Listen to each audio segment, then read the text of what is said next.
రాజువా? సైనికులు మాట్లాడుతున్నారండి. నువ్వు రాజు అయితే సైనికుడుగా నేను మాట్లాడుతున్నాను. నువ్వు రాజు అయితే నిన్ను నువ్వు కాపాడుకోలేని వాడివి సైనికులుగా మమ్మును కాపాడతావా? అధికారులు అదే మాట, అది చూసినటువంటి సైనికులు అదే మాట. తన ప్రాణంతో కొట్టుమిట్టాడుతున్న యేసు పట్ల ఎంత కర్కశాన్ని చూపిస్తున్నారో చూడండి.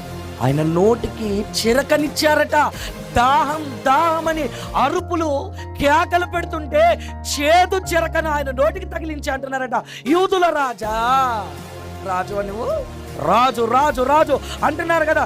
యూదుల రాజా, నిన్ను నువ్వు రక్షించుకో అని అపహాస్యం చేస్తున్నారట.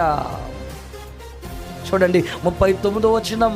ఇప్పుడు 3వ వర్గం, వేలాడవేయబడిన ఆ నేరస్తులలో ఒకడు ఆయనను దూషించుచు. ఈయనకి స్టార్ట్ అయిపోయింది ఇప్పుడు. వేలాడవేయబడిన నేరస్తులలో ఒకడు అట, నువ్వు క్రీస్తువు కదా, నిన్ను నీవు రక్షించుకొనుము, మమ్మును కూడా రక్షించమని చెప్పని ఈయన బాధ ఈయనది. మొదట నిన్ను నీవు రక్షించుకోవయ్యా, ఆ తరువాత మేము కూడా నీతో పాటు వేలాడుతున్నాం, మమ్మును కూడా రక్షించు. అంటే మొత్తానికి వీళ్ళ గోలంతా కూడా ఏంటంటే, నిన్ను నీవు కాపాడుకోలేని వాడివి, మమ్మల్ని ఎలా కాపాడుతావు? అధికారులు అదే మాట, సైనికులు అదే మాట.